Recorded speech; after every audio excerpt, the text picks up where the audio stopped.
Good morning everyone. Dear students, last time हम पढ़ रहे थे वेक्टर्स और हमने उसमें पढ़ा था वेक्टर किसे बोलते हैं, उसकी रिप्रेजेंटेशन कैसे होती है और उसके बाद हम कवर कर रहे थे उसके टाइप्स। लास्ट टाइप जो हम कवर कर रहे थे उसका हेडिंग है ज़ीरो वेक्टर। ये ज़ीरो वेक्टर क्या होता है और इसकी क्या प्रॉपर्टीज़ होती हैं आज हम डिटेल में पढ़ेंगे। ये एग्ज़ाम पॉइंट ऑफ व्यू से भी इम्पॉर्टेंट टॉपिक है, ये अक्सर पूछा जाता है। ज़ीरो वेक्टर, ए ज़ीरो और नल वेक्टर भी इसे बोलते हैं, has zero magnitude and arbitrary direction. Arbitrary का मतलब होता है कोई भी यानी रैंडम डायरेक्शन, यानी नॉट फिक्स्ड, जो फिक्स ना हो। It is represented by zero vector. Zero के ऊपर ये एरो हेड लगता है, इसको हम इस तरीके से रिप्रेजेंट करते हैं। इसकी कुछ इम्पॉर्टेंट प्रॉपर्टीज़ होती हैं, जैसे फर्स्ट प्रॉपर्टी, ए वेक्टर में, किसी भी वेक्टर में, ए हो बी हो कुछ भी, उसमें यदि हम ज़ीरो वेक्टर को प्लस कर देते हैं, ऐड कर देते हैं, तो गिवन वेक्टर पे कोई फ़र्क नहीं पड़ता है, वो as it is a vector ही रहता है। इसी तरीके से सेकंड प्रॉपर्टी, यदि हम ज़ीरो वेक्टर को किसी भी नॉन ज़ीरो नंबर से मल्टीप्लाई करते हैं लैम्डा से, ये जो सिंबल है साथ में ये है लैम्डा, ये कोई भी नंबर हो सकता है, इसको यदि हम मल्टीप्लाई करते हैं ज़ीरो वेक्टर से तो ज़ीरो वेक्टर पे कोई फ़र्क नहीं पड़ता, वो ज़ीरो वेक्टर ही रहता है। थर्ड पॉइंट, यदि हम ज़ीरो से किसी वेक्टर को मल्टीप्लाई करते हैं तो हमें जो वेक्टर मिलता है वो ज़ीरो वेक्टर मिलता है। नोट करने की बात है, ज़ीरो से, ज़ीरो वेक्टर से नहीं, ज़ीरो से अगर किसी वेक्टर को मल्टीप्लाई करते हैं तो हमें ज़ीरो वेक्टर मिलता है। Fourth point, if x and y are two non zero real numbers, अगर x और y दो नॉन ज़ीरो मतलब ऐसे नंबर हैं जो ज़ीरो तो नहीं है, उसके अलावा 1 2 3 4 कुछ भी है, देन x इंटू ए वैक्टर, यानी उस नंबर से, जैसे मान लो x को हम 2 ले लेते हैं सपोज और y को 3, तो अगर 2 into a is equal to 3 into b can be true. कब ट्रू हो सकता है? जैसे a के साथ 2 को मल्टीप्लाई कर दिया, b के साथ 3 को यानी y को मल्टीप्लाई कर दिया, तो ये दोनों बराबर तो हो नहीं सकते। केवल और केवल एक ही ऐसी सिचुएशन है जब ये दोनों बराबर हो सकते हैं। Can be true if both a vector and b vector are zero vectors. इनकी शर्त यह है कि ये केवल तब भी और तब हो सकते हैं जब ये दोनों खुद ज़ीरो वेक्टर्स होते तो, वरना ये कभी भी बराबर नहीं हो सकते। उसके बाद है examples. Number 1 example, position vector of A particle lying at origin is a zero vector. यानी कोई भी पार्टिकल यदि ग्राफ में कार्टेशियन कोऑर्डिनेट सिस्टम पे, वेक्टर सिस्टम पे, ओरिजिन पे ही पड़ा है, जहाँ से स्टार्ट होते हैं 0 0 पर ही पड़ा है पोजीशन पर, तो ऐसी स्थिति में उसका पोजीशन वेक्टर क्या माना जाएगा? एक ज़ीरो वेक्टर माना जाएगा।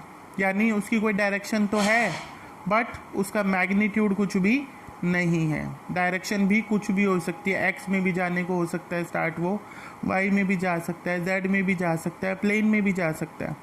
Second point, acceleration vector of a body moving with uniform velocity is a zero vector. देखो इसमें कहा है यूनिफॉर्म वेलोसिटी, यानी सेम वेलोसिटी रहे जहाँ हर समय। जब अगर स्पीड एक जैसी रहे तो एक्सेलरेशन तो हो नहीं सकता। एक्सेलरेशन का मतलब होता है स्पीड का बढ़ना। जैसे हम एक्सेलरेटर पे पैर रखते हैं गाड़ी में तो हम क्या देखते हैं कि गाड़ी की स्पीड तेज़ होती जाती है, पर जब हम ये कह रहे हैं कि यूनिफॉर्म है वेलोसिटी तो ऐसी स्थिति में एक्सेलरेशन तो हो नहीं सकती। तो इसीलिए हम ये कह रहे हैं कि ऐसी body which is moving with uniform velocity, जो यूनिफॉर्म वेलोसिटी से चल रही है, उसके लिए एक्सेलरेशन वेक्टर क्या होगा? एक ज़ीरो वेक्टर ही होगा, क्योंकि उसकी एक्सेलरेशन तो है ही नहीं, बट उसकी डायरेक्शन तो होगी ना मूव करने की, तो इस वजह से ज़ीरो उसका मैग्नीट्यूड होगा और एक पर्टिकुलर उसकी डायरेक्शन हो सकती है। उसके बाद है vector, laws of vector addition. Laws of vector addition में सबसे पहले कुछ जो टर्म्स यूज़ होंगी हम उसको पढ़ रहे हैं। पहली टर्म है resultant vector. It is that single vector which produces the same effect as the individual vectors together would produce.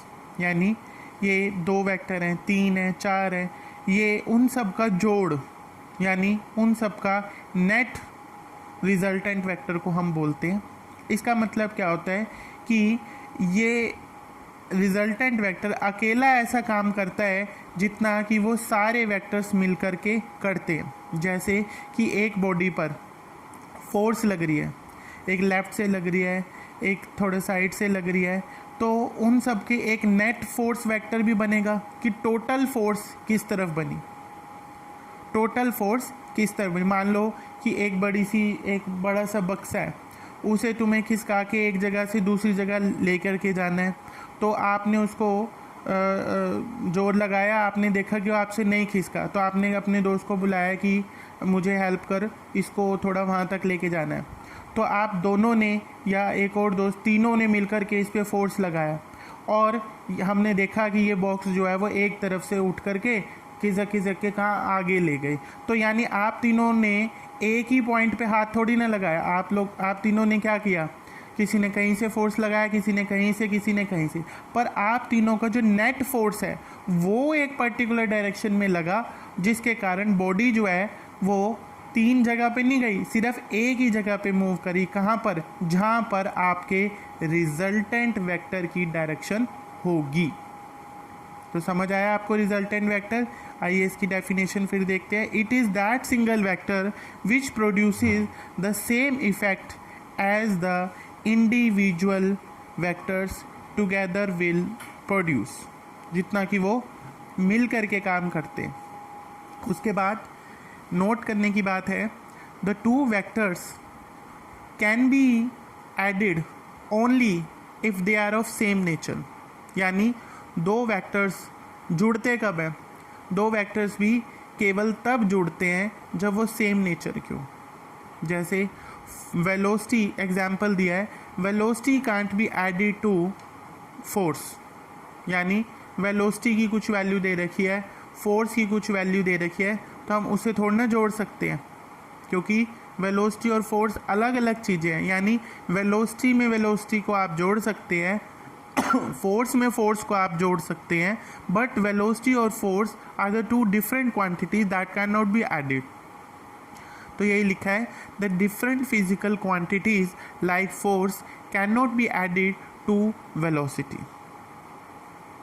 तो आज हमने ये टॉपिक कवर किए कि ज़ीरो वेक्टर को नल वेक्टर भी बोलते हैं और इसकी क्या क्या प्रॉपर्टीज़ होती हैं।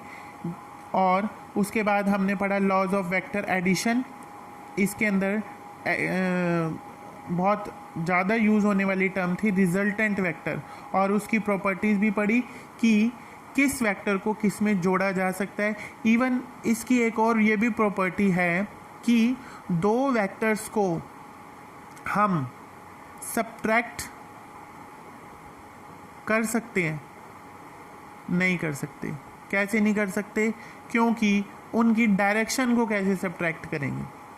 तो उनको डायरेक्टली सब्ट्रैक्ट ना करके हम उनके लिए वेक्टर लॉज को ऐड और सब्ट्रैक्ट करने के लिए भी ट्रायंगल लॉ पढ़ेंगे कल, और पैरेललोग्राम लॉ पढ़ेंगे वेक्टर एडिशन के। इन लॉ से हमें पता चलता है कि हम उनको कैसे मतलब कि ऐड सब्ट्रैक्ट करेंगे, मल्टीप्लाई भी करेंगे। तो मल्टीप्लाई में नेट जो नई डायरेक्शन है वो कैसे बनेगी, इसको हम वेक्टर अलजेब्रा बोलते हैं, जो हम कल के लेक्चर में स्टार्ट करेंगे इसको करना।